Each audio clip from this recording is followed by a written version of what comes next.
Caríssimos irmãos e irmãs, na primeira leitura de hoje, São Paulo ele faz uma contraposição. Estamos aqui na carta aos Coríntios, capítulo 1, versículo 17 ao 25. E São Paulo então ele faz uma contraposição entre a sabedoria humana e a sabedoria divina, a sabedoria dos homens e a sabedoria de Deus. Ele está aqui falando aos coríntios. Os coríntios, eles eram dados à busca da sabedoria. Eles gostavam, nós estamos aqui no ambiente grego, onde a filosofia se desenvolveu, né? Filosofia, o amor à sabedoria. Então, os gregos, os coríntios, eles eram dados ao estudo da sabedoria, de modo que eles ficavam tão atentos e tão interessados com a sabedoria, com a beleza das formas, que se esqueciam do conteúdo. Eles ficavam tão interessados, por exemplo, nos discursos. É aqui no ambiente de Corinto que tem aquela disputa que uns dizem que são de Paulo, outros dizem que são de Apolo, outros dizem que são de Pedro. E São Paulo diz: olha gente, Apolo e eu somos de Cristo. Temos que nos ater a Cristo, porque Apolo era um grande orador, falava muito bem. E São Paulo escrevia bem, mas não falava tão bem assim. A gente às vezes quando lê as cartas de São Paulo, acha que São Paulo era um grande pregador, né? Não era tão grande assim. Apolo sim, Apolo encantava. Então existiam os grupos, eu sou de Apolo, eu sou de Paulo, e aquela confusão. E São Paulo diz: nós somos de Cristo, e isso é o que importa. Paulo e eu somos de Cristo, pregamos Cristo. E vocês devem se ater a isso, e não simplesmente a essas realidades exteriores, que não são as mais importantes. E então é nesse contexto aqui, né, quando São Paulo diz: irmãos, de fato, Cristo não me enviou para batizar, mas para pregar a boa nova da salvação, sem me valer de recursos da oratória, para não privar da cruz de Cristo a sua força própria.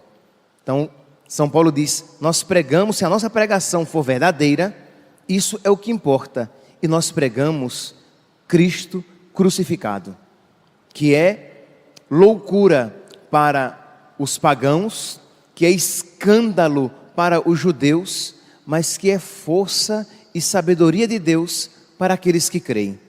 Por que São Paulo diz isso? Porque, meus irmãos, no ambiente grego, você falar de Jesus Cristo crucificado era uma loucura, porque não era razoável colocar a fé, humanamente falando, não era razoável colocar a fé num homem crucificado. Então, quando se apresentava Jesus Cristo crucificado, os gregos, eles tinham dificuldade de crer, porque eles achavam a linguagem da cruz uma loucura. Os judeus, da mesma maneira, quando se pregava Jesus Cristo crucificado, para eles era um escândalo. Por quê? Porque maldito o que pende no madeiro. Então, para os judeus, a pregação de Cristo crucificado era escandalosa. Para os pagãos, era louca, era uma loucura. Os judeus queriam milagres, porque era sinal da força de Deus, de um Deus poderoso. E o nosso Deus é poderoso, Jesus é poderoso, mas Ele manifesta o seu poder na loucura, ou melhor, na fraqueza da cruz.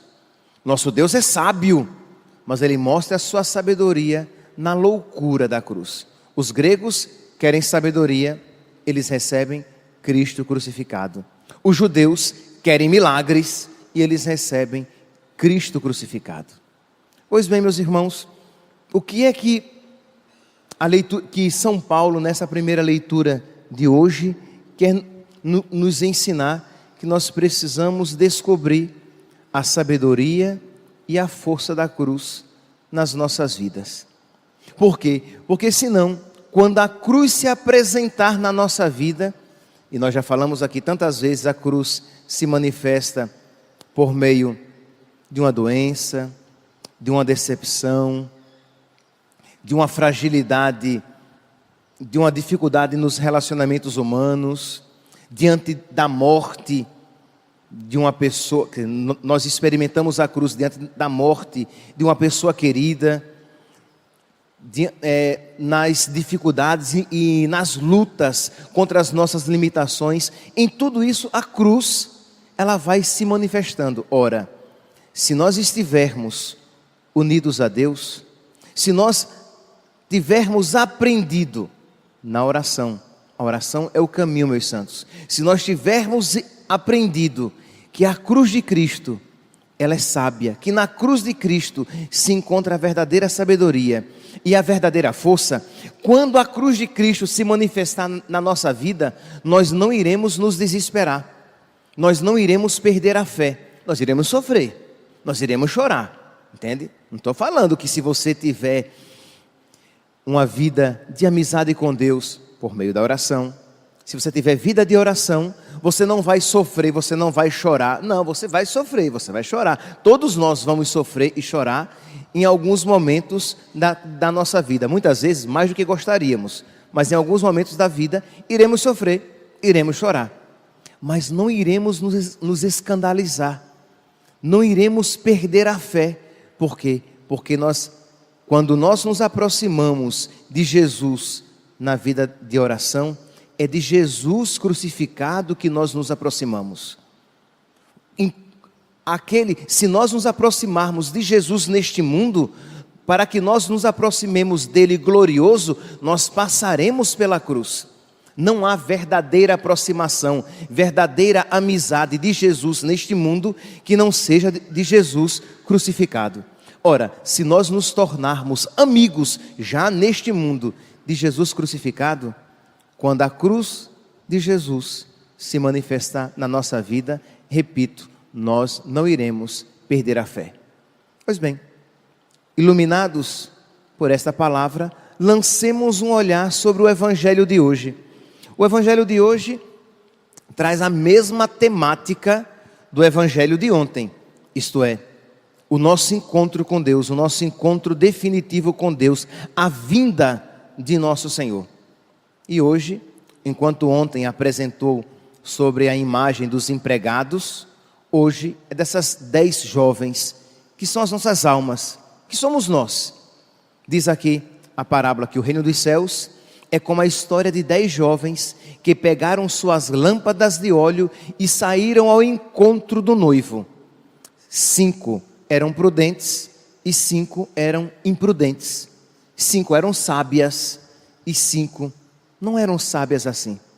E diz aqui que as prudentes levaram óleo consigo e as imprudentes não levaram. Levaram apenas as suas lâmpadas. Elas foram.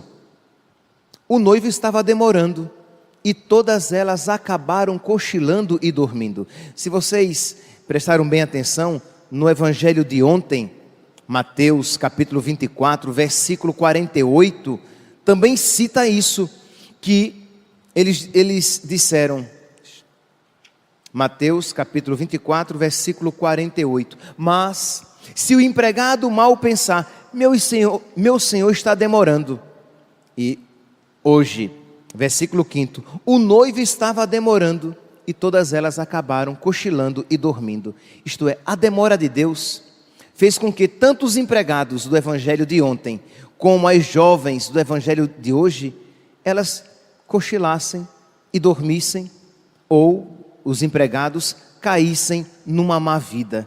Isto é, esse cochilar, o Senhor está demorando, é uma expressão da cruz. A demora de Deus é uma expressão da cruz de Cristo na vida de todos nós. Isto é, quando Deus, Ele tarda quando, pelo menos segundo os nossos critérios, quando Deus tarda, quando Deus demora, quando Deus silencia, e parece que Ele faz pouco caso de nós. Isso faz com que nós nos sintamos tentados a cochilar e a dormir, a cair no desânimo.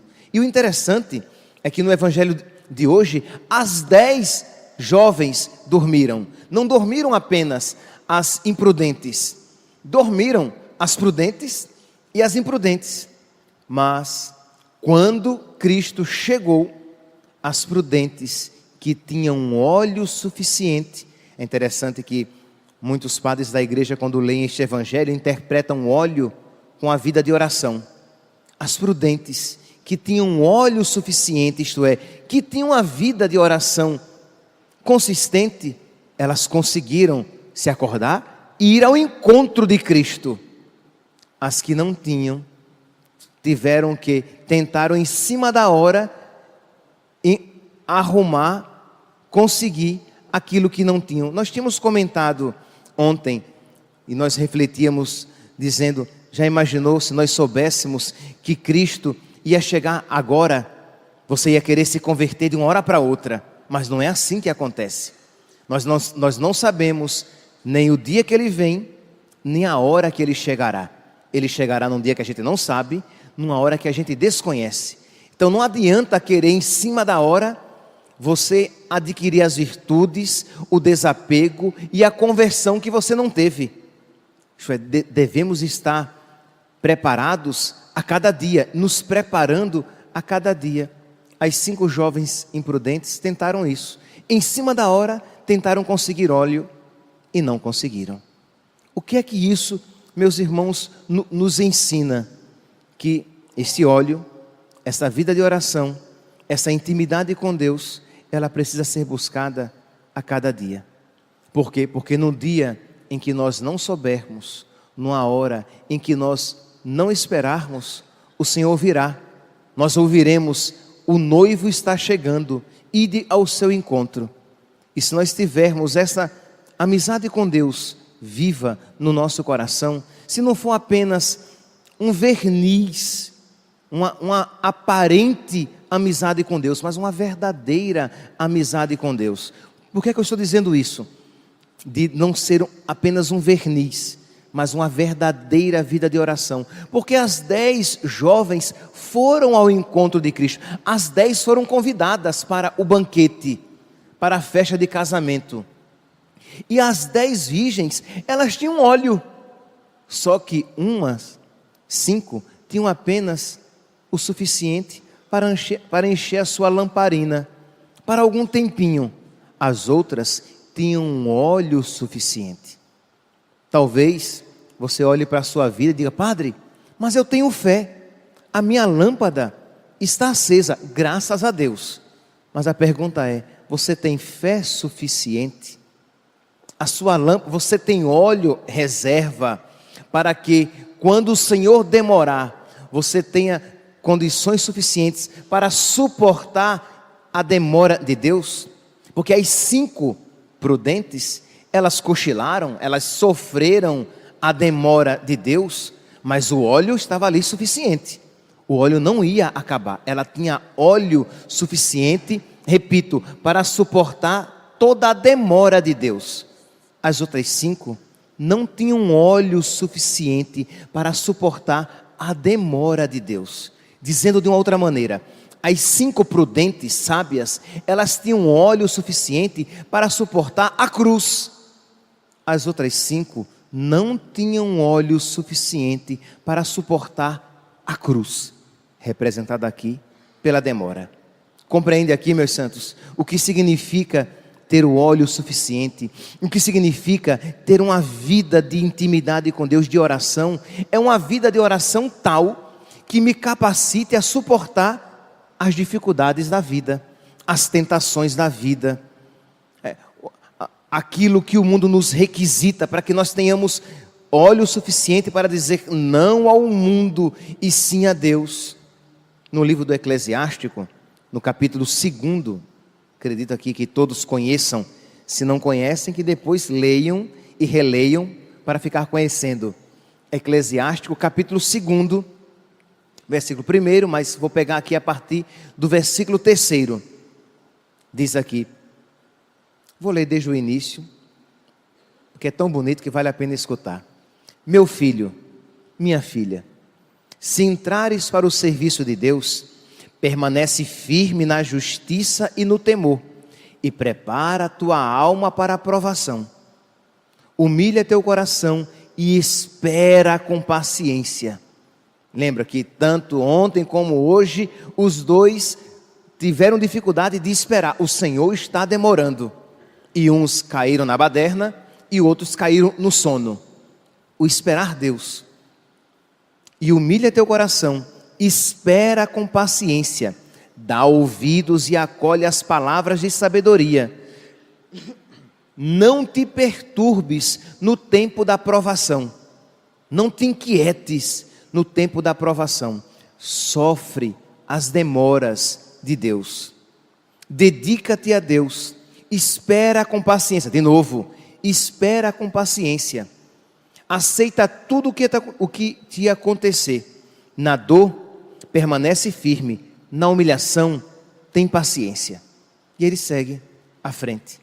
Então a necessidade que nós temos de sofrer com paciência, de sofrer as demoras de Deus, de permanecer firme na provação, na dificuldade, mas isso só acontecerá se nós tivermos óleo reserva, se nós tivermos uma verdadeira vida de oração, e não apenas um verniz, como as 5 imprudentes tinham, porque as 10 foram ao encontro do Senhor, as 10 estavam com as lâmpadas acesas, mas somente 5 tinham intimidade, amor de Deus suficiente, de reserva no seu coração, para suportar as demoras de Deus.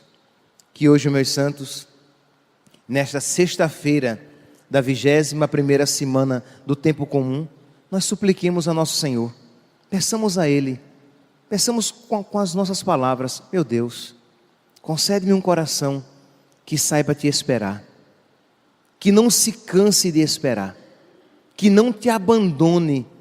Muitos aqui podem dizer: mas padre, eu até que rezo, mas a minha oração parece que ela não decola, ela é sempre meio rasteira. Pois bem, permaneça então na súplica: meu Deus, concede-me amor verdadeiro a ti, para que eu saiba te esperar, para que eu saiba suportar as dificuldades. Concede-me amor no coração, para que eu consiga continuar lutando com o mundo. Me dá, Senhor, uma amizade profunda a ti, que eu esteja disposto a perder toda a amizade do mundo, mas não perder a amizade contigo. Que eu esteja disposto a desagradar a tudo e a todos no mundo, mas não a desagradar a ti. Concede-me, Senhor, esta graça. Modifica-me, Senhor, por dentro. Eu não consigo modificar o meu coração. Eu naturalmente, você pode dizer, eu sou imprudente, eu sou imprevidente, eu não sou sábio. Eu naturalmente, Senhor, sou tão fraco e não conseguirei ir até o final da jornada para entrar no teu reino. Concede-me a tua força, que a sua oração seja essa oração de súplica, de você pedir a Deus humildemente, de pedir a nosso Senhor a graça de crescer no amor com Ele. E saiba, meus santos, que se você for perseverante hoje, amanhã e depois nesta súplica, sem você perceber, pouco a pouco, óleo reserva será posto na sua lâmpada e você terá a graça necessária, a força necessária para estar com Deus, mesmo em meio às dificuldades, às provações e às demoras do Senhor. Louvado seja nosso Senhor Jesus Cristo.